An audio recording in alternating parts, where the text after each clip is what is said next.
Welcome back to Major Intonio's presentation of The Great Pacific War by Hector C. Bywater.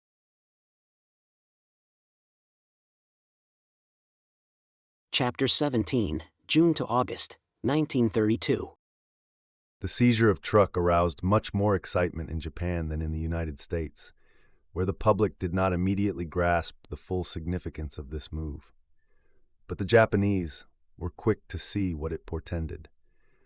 The very contingency they had striven to avert at all costs, and the prevention of which had been one of their main objects in going to war, had now come upon them like a bolt from the blue. Subordinate only to the prime motive of stamping out incipient revolution had been the desire to expel American influence from the western half of the Pacific. This aim, they imagined, had been achieved once and for all by the conquest of the Philippines and Guam. Yet, with the fall of Truk, the American flag had reinvaded the Forbidden Zone, where its naval power was once more in a position to make itself felt. Disconcerting as this was, it might prove to be only the prelude to graver events. The islands, it was true, lay at a great distance from Japan, but to Guam they were sufficiently near to constitute a serious menace, and if Guam were lost, the way would lie open to an attack upon the Philippines, or even, perhaps, upon Japan itself. While the authorities at Tokyo were still considering means of coping with the new situation, rumors of a further peril came to their ears. It should here be interpolated that the Japanese naval and military leaders were handicapped all through the contest by the absence of reliable intelligence as to the plans and movements of their enemy. Espionage in the United States could not be practiced by natives of Japan on account of their racial characteristics, which no disguise served effectually to conceal. Moreover, the few Japanese permitted to remain in the country were kept under close observation, and none were allowed to reside in or near the limits of any naval or military district. A certain number of white persons are known to have been in the pay of Japan, but even when these contrived to obtain information of value, they had no means of transmitting it promptly. Their reports could only reach Tokyo by slow and devious routes, generally via South America or Europe, the delay in most cases rendering the news quite worthless. The expedition to Truk furnished a notable example of this. According to the Japanese historian Nakabashi, a full report on the projected expedition, giving its destination and accurate particulars of the force to be employed, was compiled by a Japanese agent in San Francisco at least 3 weeks before the date of sailing. This report was telegraphed in code to a Confederate in Callao, by whom it was to be relayed by cable to Japan. But for some reason unexplained, it did not reach Tokyo until a fortnight after the expedition had landed at Truk. From time to time, other items of important news from their agents in the United States did arrive at Tokyo headquarters with surprising promptitude, but almost invariably they proved to be deceptive. Some Japanese writers, displaying a lamentable lack of humor, have indignantly charged the American government with being treacherous in this matter, though it is surely permissible to hoist an enemy with his own petard whenever the opportunity occurs. The American intelligence system, on the other hand, became increasingly efficient as the war progressed, thanks in large measure to the willing assistance of Chinese nationals, though, for obvious reasons, it would not be wise to dwell too closely on the methods which, in the later stages of the war, enabled Washington to receive timely warning of important Japanese movements. It is, however, no longer a secret that the decisive naval engagement of the war was indirectly brought about by the skillful dissemination of reports which entirely misled the Japanese high command. On July 8th, that is, 10 days after the American landing at Truk, messages were received at Tokyo from 2 different agents in the United States, neither of whom was known to the other, asserting most positively that the Truk expedition was merely a blind to divert attention from an impending attack on Guam, which was to be launched by 40,000 troops, covered by practically the entire American battle fleet. Both agents insisted, moreover, that the rumors of an impending raid on Hokkaido had been put about with the same object, and that no such raid had ever been seriously contemplated. While it was, of course, impossible to verify these reports, color was lent them by the stories told by neutrals who had recently arrived in the Far East from the United States and Canada. One of the English journals published at Hong Kong printed a circumstantial account of the American preparations to recover Guam by a sudden attack in overwhelming strength, this being but the first move in a great offensive campaign, which was to be carried on with the utmost vigor until the Philippines were again in American hands. Further, it was hinted that the war would then be carried to the coasts of Japan proper, and allusions were made to the gigantic fleet of aircraft which was building for the express purpose of laying waste Tokyo and other great Japanese cities when the Americans had secured a base within striking distance. While these reports were disbelieved in Japanese naval circles, the military leaders took them more seriously. Differences of opinion thus developed, not for the first time between the two services, but as the influence of the Army always prevailed when vital questions of national defense had to be settled, the Supreme War Council eventually decided that no further operations of importance, whether by land or sea, should be undertaken until the situation had become clearer. In other words, until the enemy had shown his hand. This meant that Japan was to remain strictly on the defensive at the very moment when it best suited American plans. Pursuant to the decision of the Supreme Council, no attempt was made to recapture Truk, though it had previously been resolved to send a powerful force to eject the intruders from these islands, and a squadron had already assembled at Guam for the purpose. Had it arrived promptly, matters might have fared ill with the Americans, whose improvised defenses were not yet in a condition to sustain a determined attack. As it was, they remained unmolested save by a solitary Japanese submarine, the adventures of which must be briefly recounted. On the outbreak of war, Japan had completed 6 very large submersible cruisers, as noted in a preceding chapter. Each of these vessels displaced more than 7,000 tons, carried 2 8-inch guns in a turret, besides lighter artillery and torpedo tubes, and could travel on the surface at a speed of 23 knots. They were credited with a radius of 24,000 miles, and their decks, turrets, and conning towers were stoutly armored. One of these boats, adapted for mine-laying, had planted minefields in Hawaiian waters. A second was believed to have cruised as far as Panama, though the identity of this craft was never clearly established. On the whole, however, little had been seen or heard of these gigantic submersibles, and it was assumed in America that they had failed to make good on active service. Such was indeed the fact. Either the design was fundamentally at fault, the construction defective, or the personnel insufficiently trained, for the vessels in no case fulfilled expectations. The first to be completed was the Nagasaki, all submarines of the cruiser type being named after Japanese cities. After narrowly escaping disaster on her trials, owing to the difficulty of maneuvering the unwieldy hull below water, she was taken in hand for extensive repairs, which were barely completed when the war began. In due course, she departed on a cruise to the American coast, where her powerful armament might have made her an extremely unpleasant visitor. She did not arrive there, however, nor was she ever heard of again. Somewhere in the abysmal depths of the Pacific, her hull lies rusting, but how and where she came to grief will never be known. The Hakodate, second of the series, made one cruise to the South Seas without accomplishing anything of note, and was then attached to the battle fleet.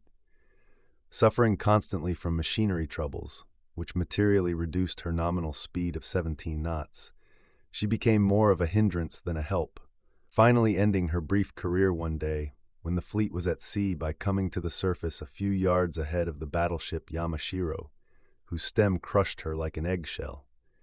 In view of the circumstances, there is no manner of doubt that the submersible had got out of control and broached surface at the wrong moment.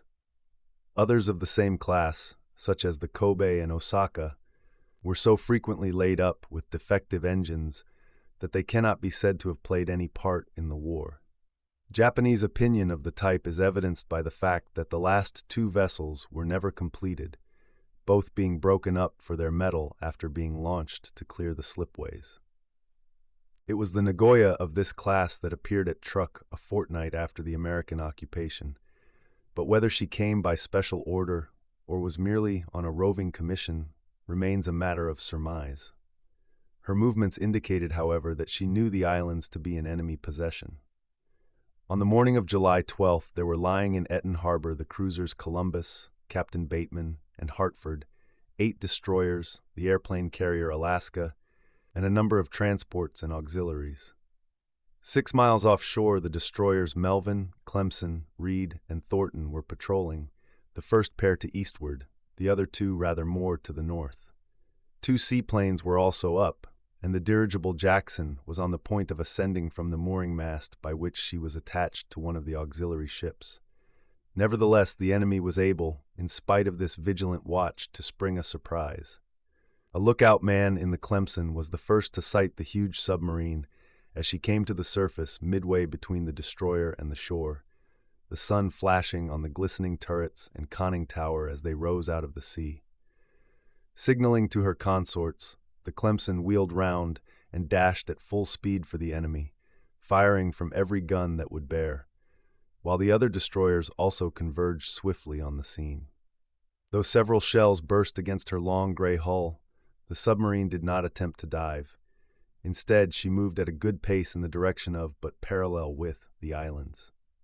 Her turret swung round, a tongue of flame spurted from one of the great guns, and a 250-pound shell hurtled over the destroyer's bridge, missing it by inches. Swerving to throw off the enemy's aim, the destroyer fired shot after shot at the big hull, but still without apparent effect. This time the submarine, having turned a few degrees to starboard, let go a salvo from both guns with deadly effect, one shell raking the Clemson fore and aft and exploding with tremendous force just above the steering gear. Brought suddenly to a standstill, the destroyer drifted helplessly, exposing her full broadside, which was promptly holed on the waterline by a second shell. Having disposed of one antagonist, the monster next opened fire on the Melvin, whose commander, realizing the futility of attacking thick armor with 4-inch guns, was maneuvering to use his torpedoes. One of his triple tubes had been discharged, and the other was about to be fired, when a heavy shell burst on deck. This must have touched off one or all of the remaining torpedoes, for the Melvin instantly disappeared in a smother of flame and smoke. Avoiding by use of the helm, but only in the nick of time, the torpedoes which the Melvin had launched, the submarine now directed her fire against the Reed and Thornton, making such excellent practice that the 2 boats were compelled to turn away and throw up a smoke screen.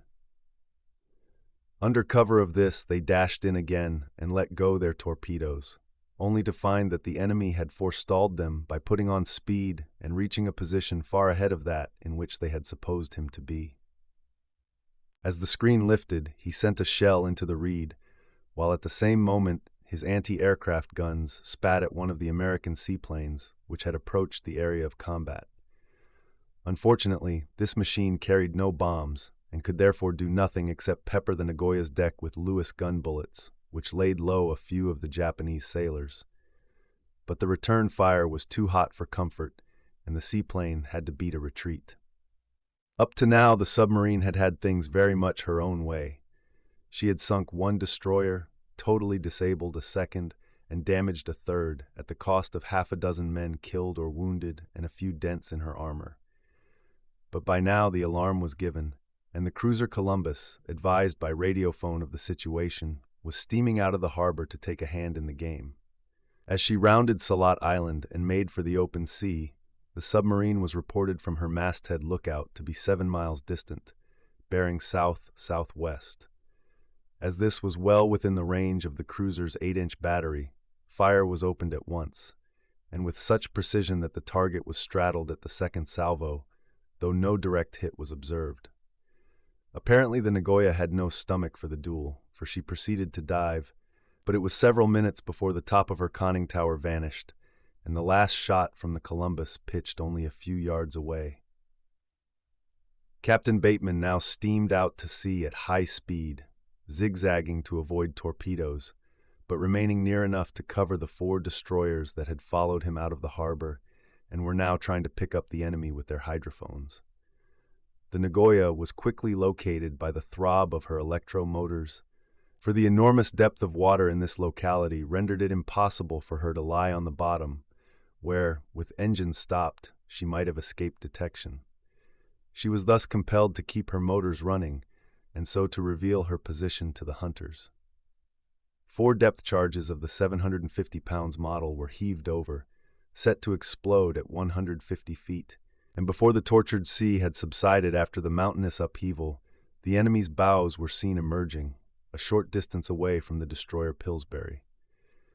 With admirable presence of mind, the captain of this boat launched 3 torpedoes at the mark, besides opening fire with his guns. The cruiser, now some 3 miles distant, could not use her guns for fear of hitting the destroyers, but her intervention was not required. Whether the submarine had already sustained fatal damage from the depth charges is uncertain.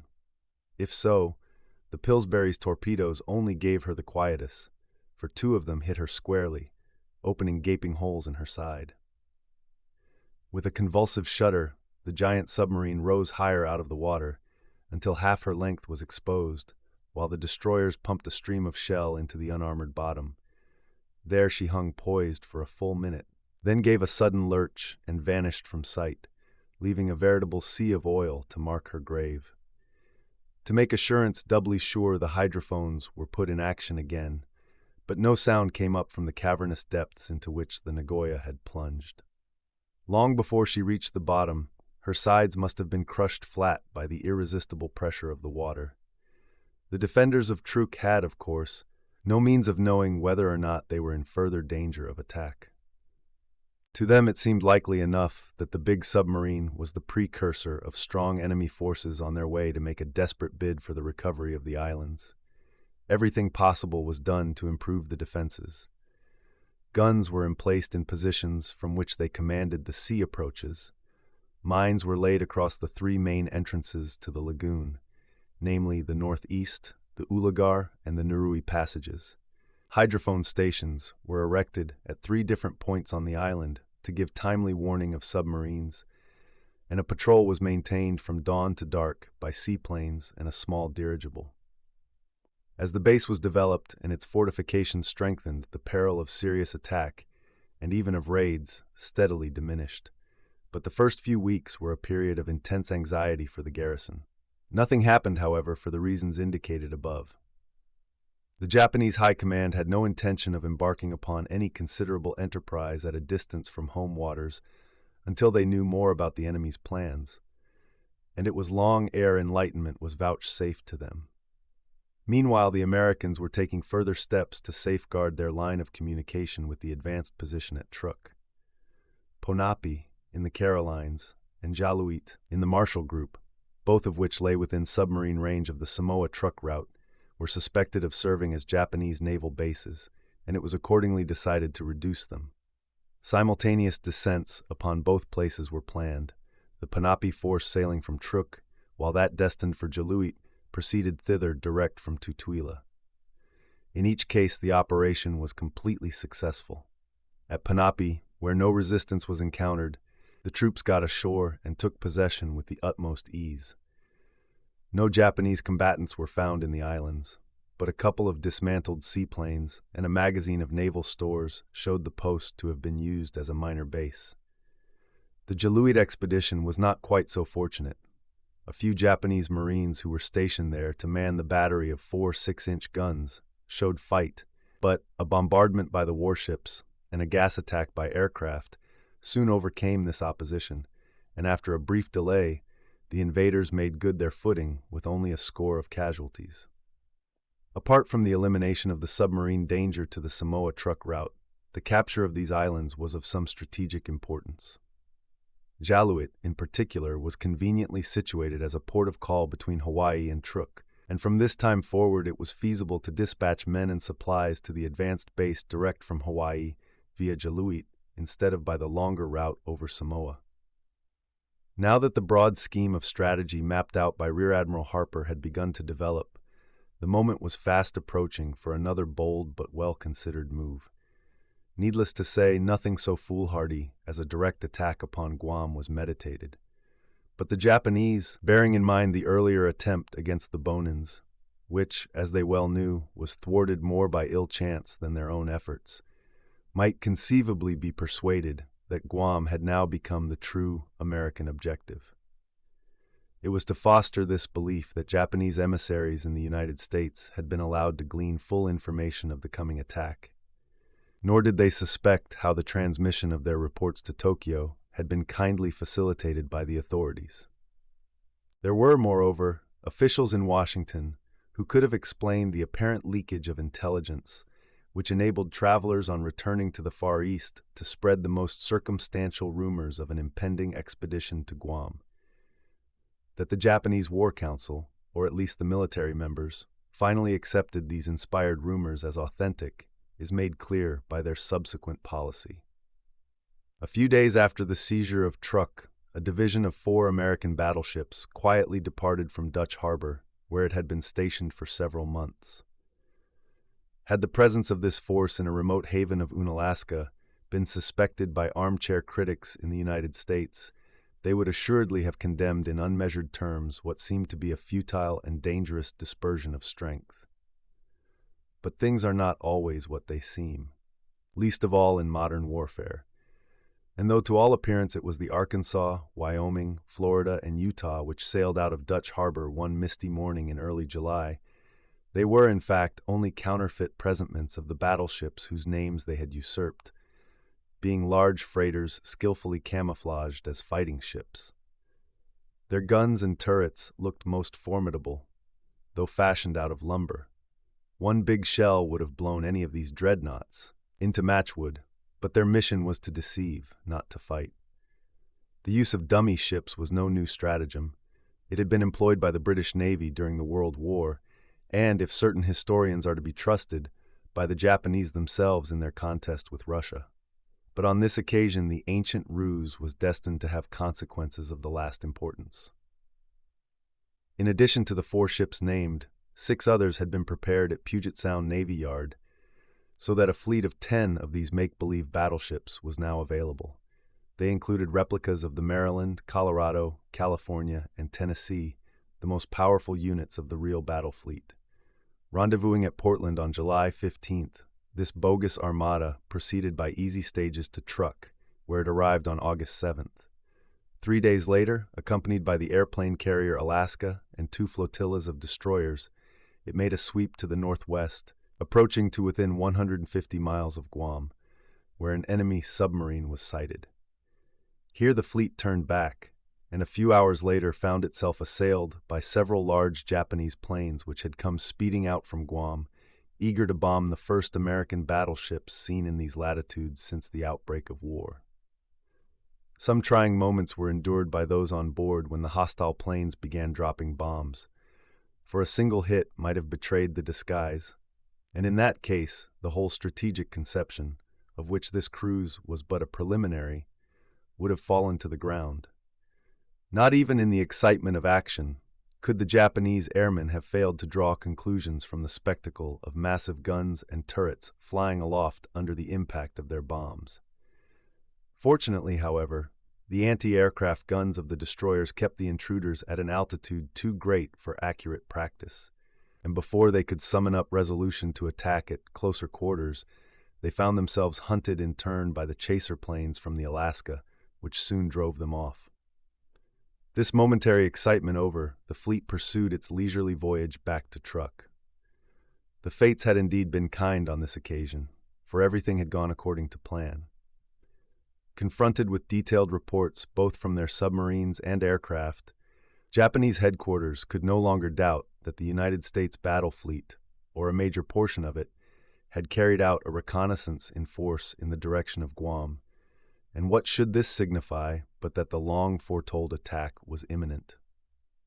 To appreciate what followed, it is necessary to emphasize the fact that Guam, in Japanese eyes, was something more than a lonely islet in the broad Pacific. It had stood to them as a symbol of alien power in the Far East, a fortress which sooner or later might become an impregnable stronghold, from which an American fleet could dominate their own waters and menace the very threshold of Dai Nippon itself. True, the Washington Treaty had bound the United States not to fortify Guam or otherwise exploit it as a naval base, but to the Oriental mind paper guarantees have always counted for little. For these reasons, the conquest of the island in the first month of war had evoked enthusiasm out of all proportion to the actual achievement. Judge, then, of the corresponding reaction that ensued when news leaked out. As evil news invariably does, no matter how rigid the censorship, that Guam might soon be attacked in overwhelming force. Hitherto, the Japanese war authorities had remained austerely indifferent to public opinion. Several newspapers, which had ventured mildly to criticize the measures adopted by the War Council to conserve foodstuffs and other prime commodities, of which, thanks to the activity of American cruisers, a severe shortage was already making itself felt, had been punished by suspension, fines, and the imprisonment of their editors. Freed from the restraints imposed by the constitutional safeguards that operated in peacetime, the government and their reactionary supporters carried things with a high hand. The whole country was administered by what, in everything but name, was martial law. This arbitrary policy was slowly but surely cooling the patriotic fervor which the people had displayed on the outbreak of war. Though the Diet still met, the party truce proclaimed in February 1931 had long since been broken. Liberal politicians were denied a hearing, many suffered violence at the hands of hired bullies, in the pay of the reactionaries, and half a dozen who had dared to protest against the government's cavalier methods now languished in gaol. In short, the nation was no longer united. Among the poorer folk who had to subsist on a meager allowance of food, ostensibly the same for everyone, but which the wealthier classes were able to supplement with delicacies that could be purchased openly, despite government edicts to the contrary, symptoms of war weariness were becoming very pronounced. Several 100,000 of them were conscripted for various branches of war work at a pittance based on army rates of pay. They were subjected to a severe discipline, every infraction of the rules being visited with harsh penalties. As early as the autumn of 1931, surreptitious peace meetings had been held at Yokohama, Osaka, Kobe, and other industrial centers. Whenever the police got wind of these assemblies, they were ruthlessly broken up and wholesale arrests made. But official repression was powerless to check what was rapidly becoming a nationwide movement. Far-seeing observers had warned the ruling caste that war, as a remedy for revolution, might eventually inflame the very disease it was meant to cure. But although alive to the critical posture of affairs, the government had by no means abandoned hope of a successful issue. To still the angry mutterings of the people and convert their sullen discontent into patriotic enthusiasm, it was only necessary to win some really brilliant victory.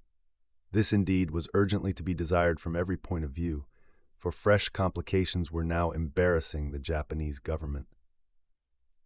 Some weeks previous to the fall of Truk, the Chinese government had assumed a tone of which there was no mistaking the significance.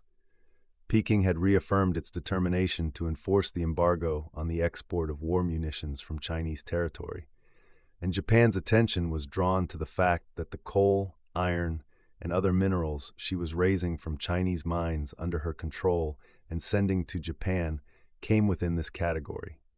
She was accordingly invited to put an immediate stop to the traffic. Compliance with this request would have paralyzed the Japanese munitions industry, which could not carry on for a week if bereft of raw materials from the mainland. The government was therefore compelled to temporize, for an open breach with China was the last thing they desired to court at the present juncture. But Peking was not to be gainsaid.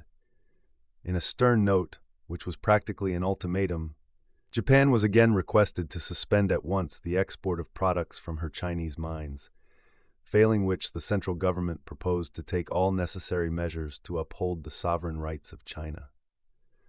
A week later, no reply having been received, Peking declared war. This action was admittedly due in part to American diplomatic pressure, but not entirely so. The exploits of General Wang Su, which had paved the way for the unification of the empire, had stirred the sluggish national spirit of the Chinese people, making them less tolerant of alien encroachment upon their soil. And it was against Japan, as the worst offender in this respect, that their anger was chiefly vented. But hitherto they had not felt themselves strong enough to resist her pretensions by actual force. Now, however, General Wang Su was in command of an army 400,000 strong, trained and thoroughly seasoned in the hard-fought civil warfare which has been previously described. This host, although deficient in modern equipment, especially in artillery, was yet sufficiently powerful to give a good account of itself. It was most ably led by General Wang Tzu and the officers who had served under him in the civil struggle. Above all, it took the field with the hearty goodwill of the Chinese nation at large, a moral asset not to be despised. The major operations of this army will be dealt with in their proper place, but at this point we must return to events in the naval sphere. This concludes today's reading of The Great Pacific War by Hector Bywater, presented by Major Intonio. Join us also tomorrow for the next chapter, or download the complete audiobook from our webshop at www.payhip.com/Antonio. Thank you for listening, and so long.